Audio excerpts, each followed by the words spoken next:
இல்ல இவங்களுக்கு எல்லாம் உண்மையை சொல்றதுல என்ன பிரச்சனை? எதுக்கு தேவையில்லாம இம்புட்டு போய்? நான் உன்கிட்ட ஒன்னு சொல்லணும்.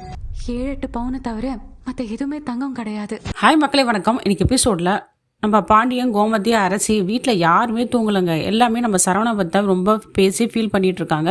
இந்த தங்கமயில் இது மாதிரி துரோகம் பண்ணிட்டாலே, எதுவுமே எந்த உண்மையே சொல்லலையே, நம்ம பையன் பாவம், நம்ம ஏமாந்துட்டோம் அப்படின்னு சொல்லிட்டு தலையில் அடிச்சுட்டு இந்த கோமதி கதறி அழுதுட்டு இருக்காங்க. ஒரு பக்கம் இந்த கதிரும் ராஜியும் தூங்காமல் பேசிகிட்டு இருக்காங்க. எனக்கு சுத்தமாக தூக்கம் வரல ராஜி, நம்ம அண்ணன் வாழ்க்கை இப்படி ஆயிடுச்சு. ஆனால் அண்ணன் ஏதோ சொல்லணும்னு சொல்லிகிட்டே இருந்துச்சு. அது மனசில் அவ்வளோ கஷ்டத்தை சுமந்துட்டுருக்கு. இப்போ இந்த விஷயத்தெல்லாம் கேட்டால் எனக்கே தலை வெடிச்சிட்டு போல இருக்குது. எனக்கு ரொம்ப பெஜாராக இருக்குது. அண்ணனுக்கு எப்படி சமாதானம் சொல்கிறது தெரில. ஆனால் அண்ணி இந்த மாதிரி ஏமாத்திடக்கூடாதுன்னு சொல்லிட்டு ஆதங்கத்தை ராஜிக்கிட்ட வெளிப்படுத்துகிறாரு. ராஜுமே எனக்கும் ரொம்ப கஷ்டமாக தாங்க இருக்குது. இந்த அளவுக்கு அவங்க பொய் சொல்லுவாங்க தெரியல.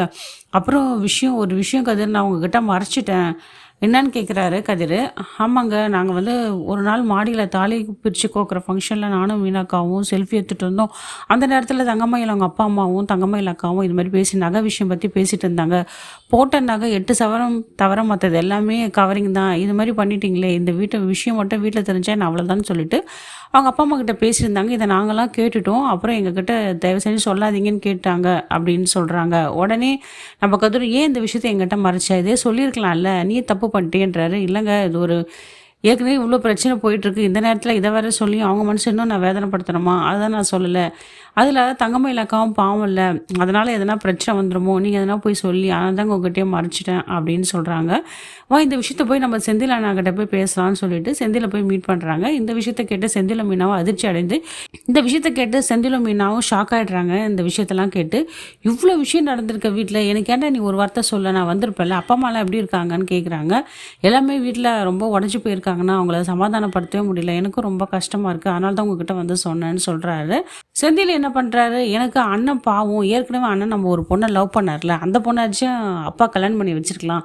எல்லா விஷயத்துக்கும் மூல காரணமே அப்பா தான். நம்ம அப்பாவால் தான் நம்ம அண்ணனோட வாழ்க்கையே போச்சு. தீர விசாரிக்க வேணாம், ஒரு பொண்ணோட குடும்பத்தை பற்றி தீர விசாரிக்கணும்ல, தீர விசாரிக்கவே இல்லை. நம்ம அண்ணனும் லவ் பண்ண விஷயத்தை அப்பா கிட்ட சொன்னார். அப்பா அதாச்சும் ஏற்றுக்கினாரா, அதையும் ஏற்றுக்கல. நான் எந்த பொண்ணை சொல்லணும், அந்த பொண்ணை தான் கல்யாணம் பண்ணிக்கணும்னு சொல்லிட்டாரு. பாவம், அதனாலே அண்ணனோட வாழ்க்கை போச்சு. அந்த பொண்ணாச்சும் கல்யாணம் பண்ணி அண்ணன் சந்தோஷமாக இருக்கும். இப்போ அப்பா பார்த்த வாழ்க்கை தானே அது, இப்படி ஆகிப்போச்சு பார்த்தியான்னு சொல்லிட்டு ஆதங்கத்தை வெளிப்படுத்துகிறாரு நம்ம செந்தில். மீனாவும், விடுங்க, நீங்கள் ஏங்க மாவை பற்றி குறை சொல்கிறீங்க. இல்லை மீனா, அது அப்படி கிடையாது, அப்பாவால் தான் எல்லாமே காரணம். அப்பா தானே போய் தீர விசாரித்து எல்லாமே பண்ணோம். அண்ணன் எவ்வளோ நம்பிச்சு அப்பான்ட்டு.